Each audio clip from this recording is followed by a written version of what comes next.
Hey guys, welcome to another 360 Partners video. Today we're going to be covering a particularly relevant topic, and that is business pre-year-end tax planning. So some of you small business operators out there may not regularly participate in or engage in tax planning with your accountants.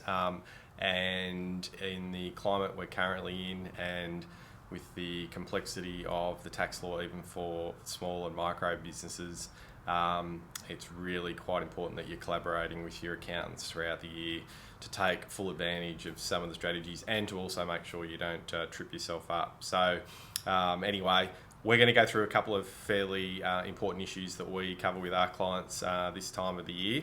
Hopefully it gives you a bit of an idea on some of the things you need to speak to your accountant about.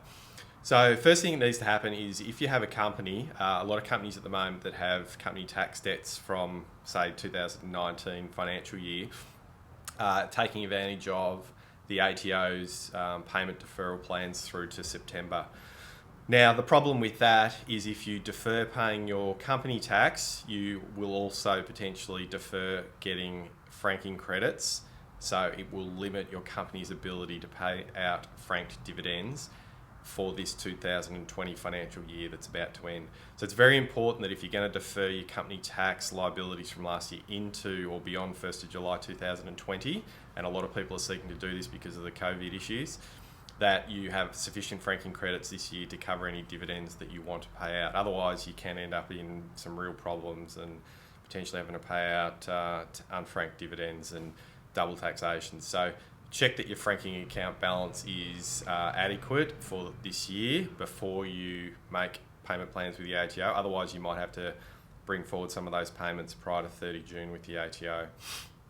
Second one is the $150,000 instant asset write-off. Well, that was a week or so ago, was extended, was due to expire on 30th of June 2020, has been extended to 31 December 2020, so they've given us an extra 6 months. Obviously, if you acquire that asset after 1st of July, that will push it into the 2021 financial year as a deduction.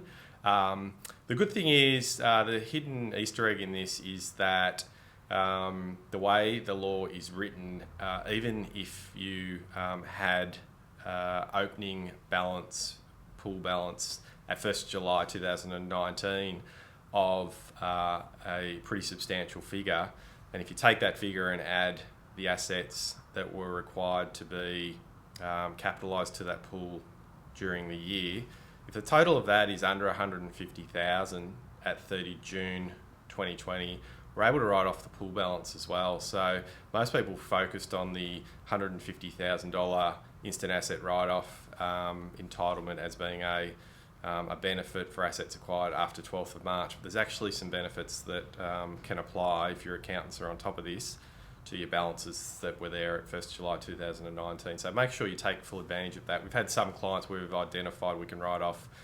$100,000 worth of equipment that was acquired obviously well prior to 12th of March and in previous financial years.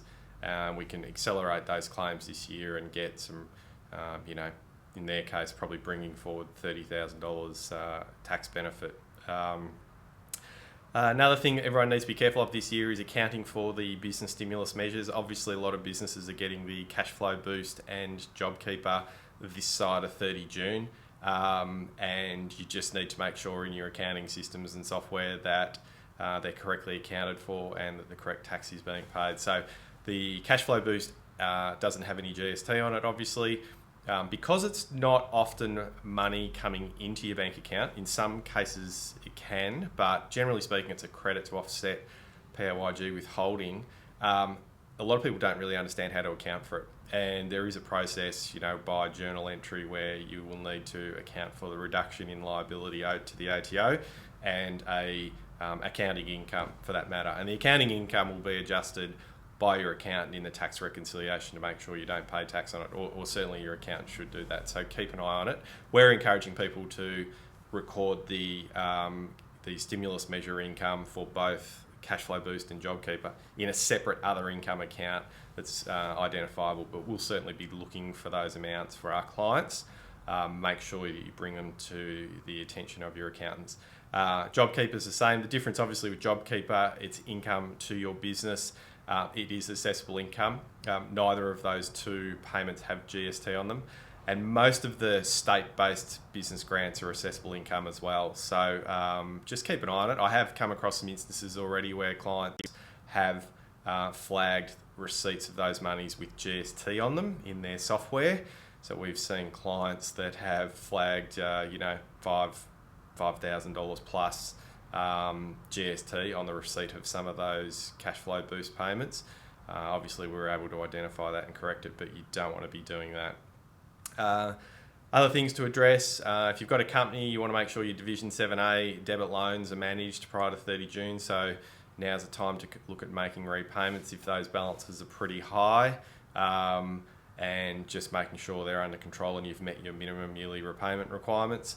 For trusts, there is obviously a requirement to make a valid trust distribution resolution prior to or by no later than 30 June for most trust deeds. Now, obviously, you might want to check the specifics of your trust deed because there could be some subtle differences, but most and certainly modern ones require by 30 June in the relevant year. Back 2012 and prior, the ATO had an administrative concession that allowed you to make those resolutions up to 2 months after the end of the financial year. That administrative concession was removed in 2012. So since then, we've had to be very careful that clients document their trust distribution choices by no later than 30 June. So be careful with that. We're currently contacting all of our clients about those and getting them prepared at the moment. Capital gains tax management. Well, if you've made any big capital gains in this current financial year, I'd strongly recommend that you look at your various portfolio of investments in that entity and consider if any are underwater and worth selling or dispensing of to offset some of those capital gains. Super contributions, if you want to make deductible super contributions either for your employees, which would typically be due by 28th of July anyway, you could certainly pay those before 30 June, bring forward the tax deduction. And if you want to make a personal super contribution that's deductible, you could certainly pay that before 30 June. It's got to be received by your fund before 30 June. So people do get tripped up with BPay and other things. Don't go BPaying it necessarily on the last day of the month. It really needs to be in the fund. The fund, in the case of a personal deduction, will also need to issue, you'll need to request it, a notice of intent to claim a tax deduction, and you need acknowledgement of that notice of intent to claim in order to claim it in your return, otherwise you're not allowed to. So a little bit of formality and some paperwork you have to do with your super fund if you're making a personal super deduction. STP wages, single touch payroll, you'll need to lock in those reporting by the 14th of July. For those employers or businesses that have taxable payments annual reports or TPARs, they will need to report and lodge those by the 28th of August. And obviously the TPAR reporting has been expanded. Originally it was building construction. Now it expanded to cleaning, couriers, road freight services, IT services and security services. So ATO is obviously expanding their cross-checking data matching capabilities to make sure that contractors are reporting correct income. Finally, I'd suggest everyone just stay on top of your monthly JobKeeper reporting obligations. Treasury are set to announce their outcome of their review, I think, in late July. There could be some changes to the rate of pay for casual workers. So we will be watching that very closely. But stay on top of your monthly reporting. We have had, and make sure you're paying your $1,500 a fortnight. We have seen some businesses, despite all the information that's going to them, have missed out on payments because they've failed to pay the minimum amounts to various employees. And I think a few instances where people have failed to report by the 14th of the month. So you just don't want to be missing out on that money. So make sure you set some reminders in your calendar. It really is pretty simple if you do that. So that's pretty much it for some of the highlight items. Take care of those. Speak to your accountants. It's very important you manage these issues to take full advantage of the tax system.